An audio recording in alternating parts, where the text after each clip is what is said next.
This is one of our gorgeous Southeast Dulce. And we have 7 Californian sea lions. So you've seen a lot of Californian sea lions. You know what they look like. Oh, this that's is our precious girl, Dulce, and she's going to show you how we take care of her and all the things that we do.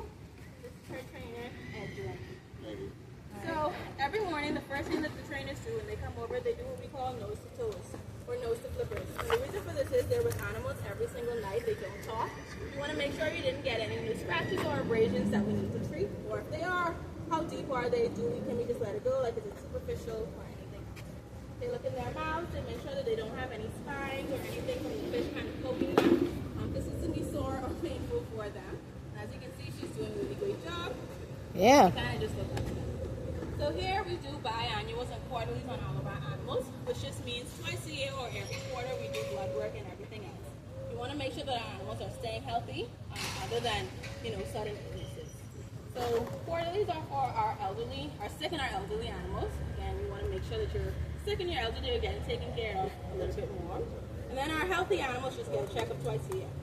So for our sea lions, the 2 main samples that we go for are fecal and blood. You can get urine opportunistically. Typically just pee in the water. So if they're out and they pee, we then suck it up. But we then note while we're testing the urine that, hey, this was a free catch off of concrete floor. So if you see anything funky in there, there's a possibility it came off. Here come the seagulls. So everywhere you see them, we can collect fecal from them. They do poop on dry land. So we can just separate them from the pack, put them in an area by themselves. So when we see fecal, we know that that is your fecal sample. We're not guessing whose fecal sample it is. Is that a scar on there? So it is a scar. She's had that for a while. We've taken a biopsy of it. We've sent it off. It has come back as nothing. So just her little skin kind of thing. Yeah, but we've tested it multiple times and nothing's come up. So there's 2 places you can get blood from in a sea lion. You can get it from their front flippers or their rear flippers. With sea lions, if you didn't know, they can shunt their blood, which just simply means they can pull all of their blood to their important organs when they're really cold. And when they're really hot, they can push them off to kind of cool them off. You haven't had a chance to touch Dulce, but her shoe would be very cold because we chill our water temperatures as close as possible to their natural temperatures. So South Americans are found in Chile and all of that, which is really cooler than this typical place. So she's probably shunting her blood right now. Really? But you go in between her flippers, in between her digits. There's a nice vein right there. You guys can they come closer? You guys can come closer if you want to see. So right there where he's holding, that's a nice vein right there. And what's she doing with the blood in that vein? What's it mean, shunting? She's moving it up or down, or? No, so shunting just means when she's cold, she can pull all of her blood to her internal organs. And if she's hot, she can push it off. So if she wanted to right now, she could have sucked her blood up, but we would have never seen that vein. Oh, okay. But she's doing pretty good. But when they're typically really cold like that, if we need a blood sample, depending on them, we may have to run them up and down a bit to warm them up. We'll wait until they're done with the program, or we'll use a warm compress to kind of force them to want to shunt that blood outwards to get rid of this. So we clean that area. You don't clean or sterilize the stickers yet. You just clean because they're really oily. So your first 3 spots are going to be really dark, and you're going to think it's dirt, but it's really just oil. And then you finally sterilize the area. We use a 23 gauge butterfly catheter. We inject it into that vein, and then we get our blood sample. Now, how long did it take you to train her to do this stuff? Well, it depends.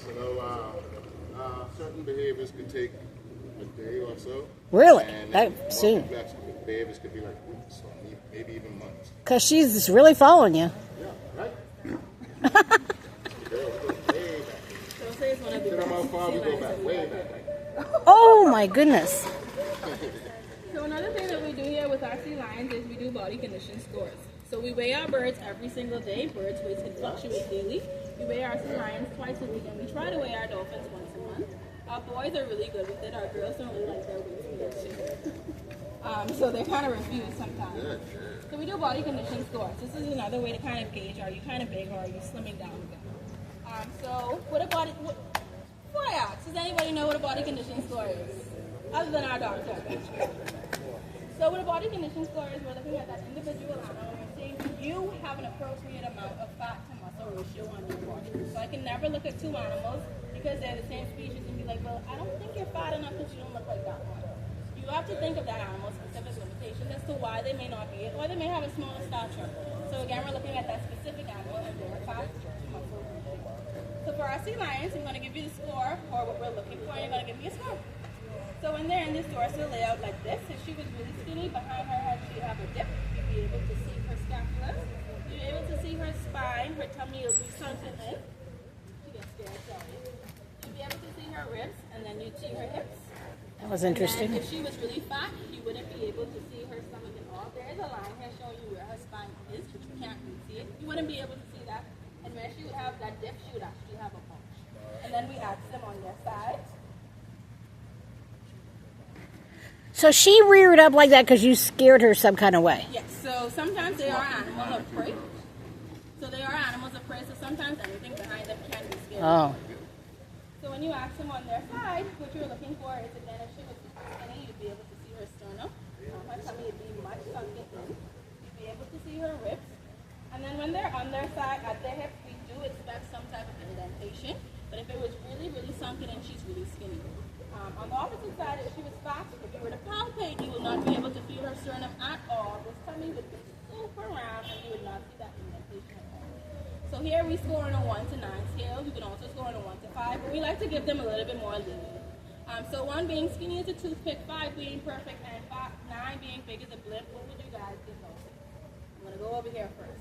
5, 6, 5, 5. I have no clue. I would give Dulce a 5. Come on, give her a She's 5. looking really good right now. You guys did really, really well. So she is coming off of her winter diet. We are filing them up just a little bit for the summer because they do kind of burn a little bit of that. Other than that, she's a perfect girl. Yeah, so do you guys have any questions about Dulce? Oh, I was wondering how you weigh the dolphins. They hop up onto the scale. So we have a scale, we have a platform, we have a scale. They're kind of taught to slide out on the scale and use the scale. If not, if they won't do that, typically we do have to pull them out of the water. Like X-rays or something, at that time, opportunistically, we'll get their weight coming. I mean, really, the girls don't like to be weighed and the boys don't mind, or is that a joke? The boys don't mind. So one thing we've learned here with our boys, they are very food motivated. Anything with food, let's go, let's get it, I'm ready to go. Our girls are like, I could care less about your fish. I don't want my weight shown. But our sea lions are very good at getting their weight. Never have a problem with that. You guys have any more questions? We're going to take some pictures with Miss Dulce. Who's up first? I do have a question. If you don't give her, like, if she does something for you and you don't give her a snack or treat, does she get mad? Not necessarily, but what we could do is we could end up losing the behavior. Oh, right. So Okay. how training works is we ask these animals to do a behavior. Like I asked her just now to go for a swim, but she refused. So I give her 3 seconds before I ask her again. When she does it, then she can get the These animals only get rewarded for doing what we ask them to do. Whenever they do the unwanted or undesired behavior, we just ignore it. That ignoring part of it is called an LRS, which is simply just 3 seconds of being neutral, giving an animal time to think about what we ask them to do. Wow. Right? That was interesting.